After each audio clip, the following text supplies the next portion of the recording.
আসসালামু আলাইকুম, শুভ সকাল।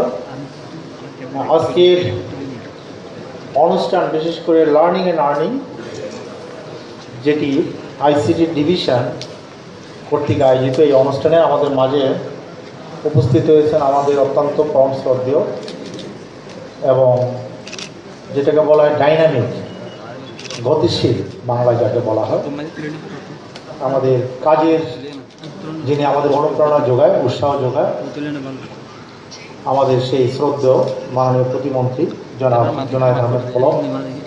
আমাদের অনুষ্ঠানে আরেকজন উপস্থিত আছেন আমাদের আইসিটি ডিভিশনের অধিদপ্তরের ডিজি বনমালী মৌলিক স্যার।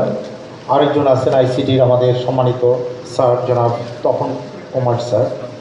আইসিটি ডিভিশন থেকে আগত সম্মানিত আরও অতিথিবৃন্দ, আর বিশেষ করে আমার সম্মুখে যারা উপস্থিত আছেন আমাদের কক্সবাজারের আমাদের স্কুল, কলেজ এবং বিশ্ববিদ্যালয় লেভেলের কলেজে সম্মানিত শিক্ষক এবং ওই প্রতিষ্ঠানের প্রধান প্রিন্সিপাল মহোদয়গণ, রাজনৈতিক নেতৃবৃন্দ অনেকে এখানে উপস্থিত আছেন, আর যারা এই কার্যক্রমের সাথে সরাসরি সম্পৃক্ত, আমাদের digital lab, Sheikh Russel digital lab, আমাদের বিভিন্ন লার্নিং সেন্টার, বিভিন্ন ক্লাব, বিভিন্ন শিক্ষা প্রতিষ্ঠানের থেকে আগত শিক্ষক এবং এই লার্নিং আর্নিং প্রোগ্রামের সাথে যারা জড়িত অথবা যারা এই বিষয়ে সম্পৃক্ত, আমি সকলকে আবার স্বাগত জানাচ্ছি।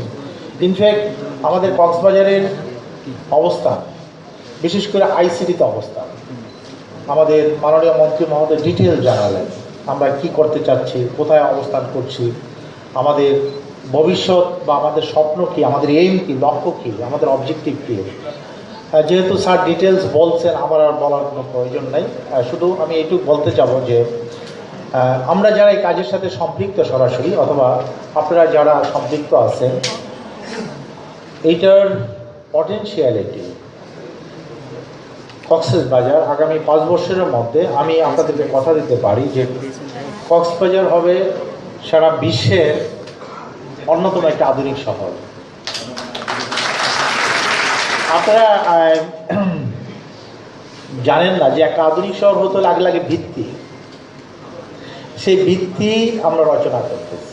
এই যে মহেশখালী একটা আইল্যান্ড বলে আমরা জানি, নদীতে সাগর চ্যানেল পাড়ি দিয়ে মহেশখালী যায়, এবং আপনি জানেন আগামী 5 থেকে 7 বছরের মধ্যে, 10 বছরের মধ্যে মহেশখালী হবে একটি স্বপ্নের জায়গা। শুধু বাংলাদেশে না, সারা বিশ্বের লোক মহেশখালীতে আসতে চাবে। এত সুন্দর একটা শহর হবে মহেশখালী, আধুনিক সিঙ্গাপুরের মতো। সেই মহেশখালীতে আমাদের কি জানেন, ডিজিটাল আইল্যান্ড ঘোষণা করা হয়েছে। এবং ডিজিটাল আইল্যান্ড বলতে আপনারা কি বোঝেন? যেখানে দেখা যাবে না কিন্তু সব কাজ হবে। সেই কাজ আবার আমাদের মাধ্যম দ্বারাই হবে। শিক্ষা বলেন, স্বাস্থ্য বলেন, সংস্কৃতি বলেন, ব্যবসা বাণিজ্য বলেন, সব ডিজিটাল আইল্যান্ডে বিশাল এক প্রজেক্ট, সেটা হচ্ছে। আমি শুধু আরেকটা বলতে চাচ্ছি, আমাদের আইসিটি পার্ক হচ্ছে, জানেন আপনারা কোথায় হচ্ছে বলেন তো? 80 কোটি টাকা প্রজেক্টের একটা প্রকল্প অলরেডি অনুমোদিত হয়েছে। স্যার আমাকে একটু আগে বললেন, আমরা যদি 80 কোটি টাকা ব্যয়ের একটা প্রযুক্তি নির্ভর আইসিটি পার্ক গড়ে তুলতে পারি, রামু তো হচ্ছে সেন্টারে, তাই না? তো এই কক্সবাজারটা কেমন হবে ডিজিটালের ক্ষেত্রে? আমাদের কিন্তু অনেক প্রকল্প, অনেক সহায়তা সারা দিচ্ছে। এই যে আমরা কয়েকদিন আগে, প্রায় বছরখানিক হয় না এখনও, আমরা 30টা শেখ রাসেল ডিজিটাল ল্যাব আমরা উদ্বোধন করেছি এবং তাদেরকে কম্পিউটার সহ সম্পূর্ণ বিষয়গুলো আমরা প্রোভাইড করেছি, বিশেষ করে শিক্ষা প্রতিষ্ঠানের। আমরা বিভিন্ন ট্রেনিং প্রোগ্রাম করতেছি। এখন হচ্ছে লার্নিং অ্যান্ড আর্নিং। আমরা কয়েকদিন আগে আমাদের এখানে একটা কর্মসূচি করছিলাম, সেটা হচ্ছে ইশপ, ই লার্নিং। আপনারা যদি সারা বিশ্বের দরবারে দেখে, অনেকগুলো ইশপ, ই কমার্সের অনেকগুলো প্রতিষ্ঠান আছে। আলিবাবার নাম শুনছেন? হ্যাঁ, আমাজনের নাম শুনছেন? হ্যাঁ, চমৎকার।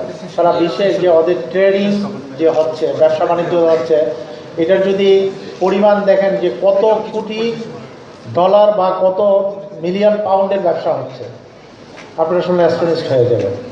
শুধু জাস্ট যোগাযোগ, শুধু যোগাযোগ। আমাদের কক্সবাজারের পটেনশিয়ালিটি দেখেন। আমরা শুধু বাংলাদেশেই দেখেন না, আমাদের এখানে রূপচাঁদা, সারা বাংলাদেশে কোথাও রূপচাঁদা হয় না। তো রূপচাঁদার যদি আমরা একটা সুন্দর প্রতিষ্ঠান করতে পারি, আপনারা অনলাইনে ফ্রেশ রূপচাঁদা আপনার 2 দিনের মধ্যে সরবরাহ করে দেবেন, কমিটমেন্ট দেন। ঢাকা শহরের অনেক বড় লোক আছে, আপনি চিন্তাই করতে পারবেন না এই রূপচাঁদা পাওয়ার জন্য কত আগ্রহী। আপনি একটা প্রতিষ্ঠান করেন না, আপনারা বিভিন্নভাবে এখান থেকে গাড়ি যাচ্ছে, দৈনিক 100টা গাড়ি যাচ্ছে ঢাকা শহরে, সন্ধ্যার সময় গাড়ি নিতে উঠাই দিবেন সুন্দর করে, সকালে ওইখানে রেখে সারাদিনে ঢাকা শহর ডিস্ট্রিবিউশন করে দেবেন রূপচাঁদা, ফ্রেশ রূপচাঁদা। আপনারা অনলাইনে বিজনেস করতে পারেন। আমার তো মনে হয় যে কমপক্ষে 10,000 কাস্টমার পাবেন দৈনিক, এবং 10,000 কাস্টমারকে যদি 5 কেজি করে দেন, 50,000 কেজি মানে 5 মেট্রিক টন রূপচাঁদা শুধু ঢাকা শহরে দিতে পারেন, পারি না? কিন্তু এই জন্যই এই যে লার্নিং অ্যান্ড ডুইং যে মানে প্রোগ্রামগুলো আমরা চালু করছি, এটার অর্থ কি, সরকারের কি লাভ? আমরা যদি লাভবান হতে পারি, আমাদের এই দেশের তরুণ প্রজন্মকে যদি কাজে লাগাতে পারি, সেটি সরকারের লাভ। সরকারের বেনিফিট কিন্তু সরকার কিন্তু সব জায়গাতেই আছে। সরকারের বেনিফিট হচ্ছে সরকার আমাদের দ্বারাই সরকার। আমরা যদি ভাগ্যবান হই, আমরা যদি কাজ করি, সরকার কাজ করে, সরকার বেনিফিটেড হয়। সাধারণ মানুষের ভাগ্য, বিশেষ করে তরুণ প্রজন্ম যারা আছে, শিক্ষিত তরুণ, এরা হচ্ছে ডাইনামিক দেশের ভবিষ্যৎ। আমি আর কিছু বলতে চাই না, সময় খুব সংকীর্ণ। আমাদের এই যে আইসিটি বিভাগের যে কার্যক্রম, আমাদের যে সমস্ত প্রোগ্রামগুলি চলতেছে, কক্সবাজারকে অন্যতম আকর্ষণ হিসাবে সারা বাংলাদেশে যদি 3টা ডিস্ট্রিক্ট সিলেক্ট করা হয়, এর মধ্যে কক্সবাজার অন্যতম। কোথায় হচ্ছে আপনার নর্থ সাউথ ইউনিভার্সিটি একটা শিক্ষা প্রতিষ্ঠান, এর সাথে কক্সবাজারকে সংযুক্ত করা হয়েছে। তা আমরা ভাগ্যবান, মাননীয় মন্ত্রী মহোদয়কে অসংখ্য ধন্যবাদ জানাচ্ছি যে কক্সবাজারকে উনি নিজের ডিস্ট্রিক্ট হিসাবে মনে করেন। আমার তো মনে হয় কক্সবাজার যতবার আসছেন সারা বাংলাদেশে কোথাও যায় না। আমি তাকে বলতে পারি যে তারা নিজের ডিস্ট্রিক্টে এতবার যায়নি, বাট কক্সবাজারকে উনি এত ভালোবাসেন। ভালোবাসার অর্থ হচ্ছে কক্সবাজারের যে পটেনশিয়ালিটি, এটার যে অপরচুনিটি, এটার যে স্ট্রেংথ, এটাকে কাজে লাগাইতে চান। আর সেই কাজে লাগানোর যে হাতিয়ার, শক্তি, সৈনিক হচ্ছে আমরা সবাই। আমরা কি কাজ করব না? আমরা ট্রেনিং প্রোগ্রামে শিক্ষা লাভ করে কক্সবাজারকে একটা আধুনিক প্রযুক্তি নির্ভর এবং প্রযুক্তি নির্ভর অর্থনীতি আমরা গড়ে তুলব, এই অঙ্গীকার স্যারের কাছে করতে পারি। আর পরিশেষে আমরা যতগুলি প্রোগ্রাম আসলে হবে না, কাজ করতে হবে। কাজের ক্ষেত্রে সকল ধরনের সহযোগিতা আমি করবো, আপনাদেরকে আমার সাথে যোগাযোগ করবেন। আইসিটি ডিভিশন উদার হস্তে সব কিছু দিচ্ছে আমাদেরকে। আমরা কাজে লাগাইতে চাই, কমিটমেন্ট রক্ষা করতে চাই, দেশ করতে চাই, এবং জননেত্রী শেখ হাসিনার, আমাদের মাননীয় প্রধানমন্ত্রী, তার যে অঙ্গীকার ডিজিটাল বাংলাদেশ, সফটওয়্যার বাংলাদেশ আমরা গড়ে তুলব, এই অঙ্গীকার ব্যক্ত করে তার আপনাকে অসংখ্য ধন্যবাদ জানাই আমার বক্তব্য এখানে শেষ করছি। আল্লাহ হাফেজ। মাননীয় আমাদের মন্ত্রী মহোদয় শুধু আসেনি নেই, আমাদেরকে কিছু ল্যাপটপ পুরস্কার দিবেন। কাদেরকে? তরুণ প্রজন্মকে উনি উৎসাহিত করছেন। শুধু উৎসাহিত করেন নাই, উৎসাহিতের স্বীকৃতি দিচ্ছেন। এটা আমাদের জন্য পরম পাওনা, তাকে আবারও ধন্যবাদ জানাচ্ছি।